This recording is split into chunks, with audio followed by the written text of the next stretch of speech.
ako guys, ayoko talaga ng math subject natin. Oo nga eh, pero in fairness naman kasi may purpose naman din talaga siya. Oo, like not gonna like guys, even like mahirap siya, nakikita ko naman siya ever. Oo nga, kasi hindi tayo makakasurvive without math. Oh, okay, naisip ako video challenge for today. Try natin mag-survive this day without the use of math. Game? Game! A day in our life as a PUP student. Discovering math everywhere in the land.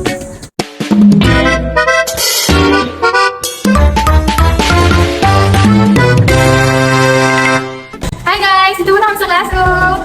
Okay, nagawin pa kami sa finals. Totoo, like gusto ko na pahinga, kaya matapos. Gusto ko tulog.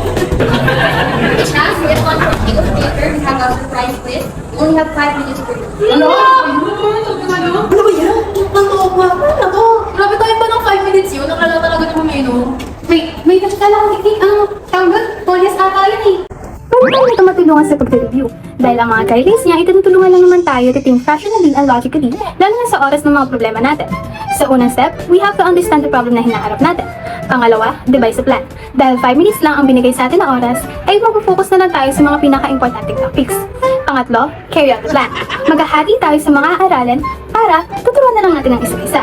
At panghuli, look back. Para makita natin kung may natandaan ba tayo sa mga na-review natin. Okay? Thank you. Patay Ayun. Excuse me, no talking please. Pero ba sa tingin mo, focus na kaya tayo?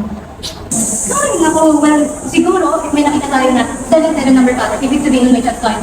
Wow, may pa-pattern pa. Ano ibig sabihin? Ang mga pattern ay yung mga paulit-ulit o yung mga pagkakasunod-sunod ng mga bagay sa paligid. Ito ay nakatutulong sa atin na makapag-predict at makagawa ng mga matatalinong desisyon, kahit sa paraan lamang ng simpleng pag-oobserba ng mga pangyayari. Kunwari, napansin mo na mataas lagi ang score mo sa exam tuwing nag-aaral ka. So, ibig sabihin, ang pattern na makikita mo doon ay kapag nag-study ka, ay makakapag-perform ka ng ayos sa school at hindi lang dahil nakakita ka ng 777. Tama, alam mo may tama ka tayo. Saan ka? Grabe. Guys, napansin niyo ba? Tignan niyo yung mga quiz ni Mama. Laging may pattern, like lahat siya B, B, B, B. Like, what if yung next quiz natin, grade? What if, I mean, pwede naman, pero sa prediction lang siya, grade. What if ginawa natin kasi naman talaga ko? I mean, possible naman guys, kasi if you use inductive and deductive reasoning, Nagpo-form tayo ng conclusion based sa mga napapansin nating patterns or observations. Katulad niya, napansin nyo na parang madalas lumalabas yung letter B sa mga previous quizzes ni Mom. Kaya iniisip natin na baka bilhin yung lalabas sa next quiz. Pero prediction lang siya, hindi ibig sabihin na sure na mangyayari kasi wala pa naman tayong actual proof. Guys, while you're answering, inform ko lang na yung mga students na nagpasa lahat ng requirements ha, pwede na mag-take ng final exam. Sige, complete. Guys, nabasa mo na lahat ng requirements, di ba? So, pwede naman mag-take ng finance. Oo, pwede. Applicable tong gantong case sa deductive reasoning. Oo, pwede. Actually, applicable tong gantong case sa deductive reasoning. Kasi may given na rule si Ma'am na lahat ng students na nagpasa ng requirements ay pwedeng mag-take ng final exam. Tapos sinabi mo na napasa mo lahat ng requirements mo. So, logically, pwede kang mag-take ng finals. Unlike inductive reasoning na prediction lang, ito ang may conclusion tayo based sa isang accepted na statement or rule. Okay, sige na. Tama na talaga yan. Nahihilo na ako. Oo, okay talaga. Mamaya kumain tayo sa makeup natin. Oo na, pero laki mo muna tayo. Ano naman yun? Ano?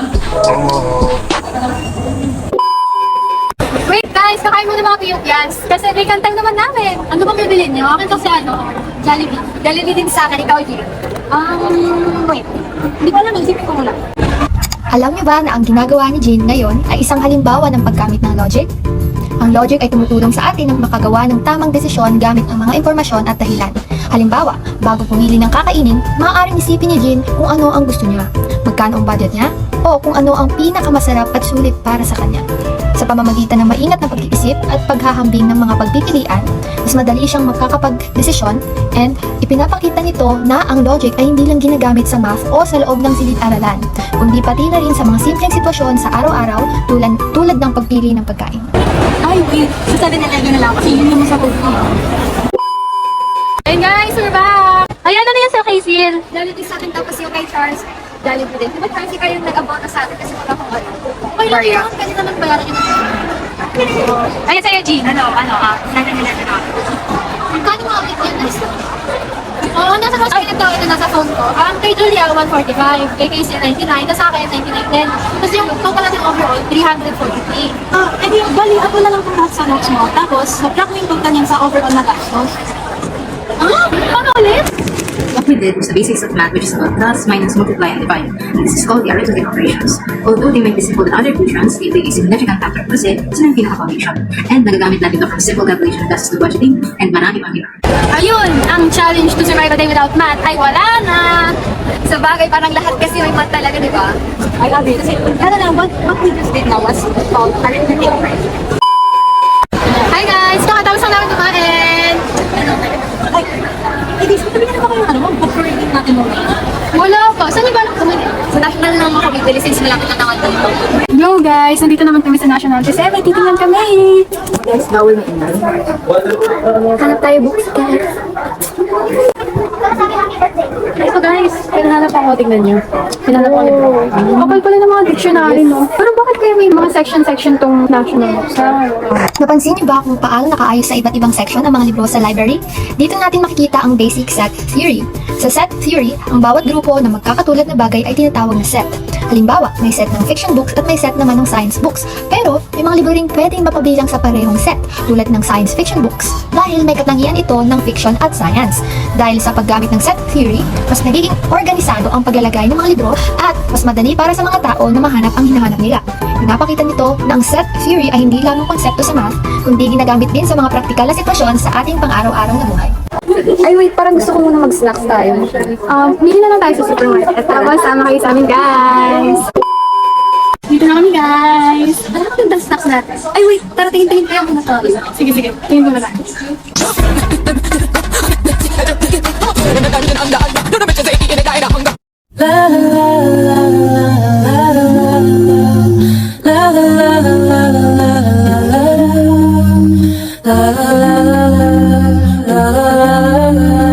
Ang ganda naman ng flowers. Tingnan nyo. May nakikita ba kayong golden ratio? Alam niyo ba, ang golden ratio ay isang special na pattern sa mathematics na madalas makita sa kalikasan. Kapag tinitignan natin ang ayos ng petals ng ilang flowers, mapapansin natin na may balance at harmony sa pagkakaayos nila. Kaya madalas itong iugnay sa golden ratio. Hindi man eksaktong pare-pareho ang lahat ng halaman, ipinapakita nito kung paano nagagamit ang mathematics para maipaliwanag ang mga pattern at ganda na nakikita natin sa nature. One eternity later. Hi guys! Ito na itong pinta! Alam mo guys, nakala ko dito lang ako. Sabi ko na sabi ka na talaga. Pero alam nyo, kasi nyo ba? Kita nyo, pag tinignan nyo yung ano, yung logo routine. Parang symmetrical yun. Symmetrical ba? Ang symmetry ay yung kapag isang figure or object ay hinati sa dalawa or higit pang bahagi ay pareho lang ng laki, bias at hugis. Parang salamin lang, kapag hinati mo ito sa gitna, nagmumukhang reflection lang ng isa't isa ang magkabilang side. Dahil dito nagiging balance at easy tingnan ang isang design.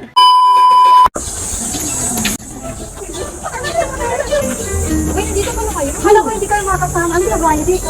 Nagbibenta, ito yung isa sa mga lead to documentation subject natin. Oo nga, di mo kami guys, 20% off na kami sa dito. Ginagawa mo dito, ito na lang oh. Isang tune na lang pala yung natira eh. Ang cute, wait, magkano ba to? 30 pesos lang yan, friend. 20% off, diba? Eh di may bounce sa 30. Oo, wait, magkano 20% off sa 30? Okay, gagawin naman natin dito is first stage. Yun yung another math concept where a way of expressing a number or ratio is used as a fraction of 100. For example, 100% means the whole amount or all of it. Then 50% naman means exactly half lang. In this case, nagagamit natin percentages sa medium for sales discount, grading system, and marami pang iba. But to solve the problem, we simply convert 20% and the sum of decimal point, which is 0.2, then times 2, 13, which equates to 6. This means na 6 pesos ang mababawas sa 30 pesos price. So, bali 30 minus 6 equals 24. Then, 24 pesos na lang yung presyo niya. Yup, sige na, may 20% discount na oh. Hindi na kayo. Sige, kukunin na namin ito. You thank you. Oh my God, sabay na lang kami sa inyo mamaya. Hintayin nyo kami mamaya ha. Bye-bye. Bye, guys. Bye-bye. Ay, kasi naman yung laptop natin. Diba? Ano ginagawa natin dito? Ano ba? Uy, laptop ba? Cancel daw? Oo, sabi. Sure na ba? Paano yung nasabi na cancel? Ay, oo nga. Mukha naman siyang galing sa official page natin. Based sa logic, ang proposition na cancelled ang class ay tinatanggap na true dahil galing ito sa official announcement. Kung true ang cancelled na class, automatically false na ang may klase tayo. Kaya dahil napatunayan at confirm na cancelled ang class, ibig sabihin nito ay wala na tayong last subject at pwede na tayong umuwi. Ay, o ano yun? Di sa announcement. Susugaw na tayo. Oo, kasi hindi ng official page talaga galing. Yan sa department pa natin. Ay, salamat naman. Tara, uwi na tayo. Let's go. Uy, ay, dito na ako. Relate ka na talaga. Oo. Alam mo, isipin mo parang, well, dating galit natin na survive without a day. Parang wala. Oo, like if we will visit lahat kanina, lagi talaga siya nagagamit. Ayun, basta we all know that math is everywhere and sobrang useful niya talaga sa daily life. Kahit mga simple one lang. Okay. Okay na yan. Uwi na tayo. Tara.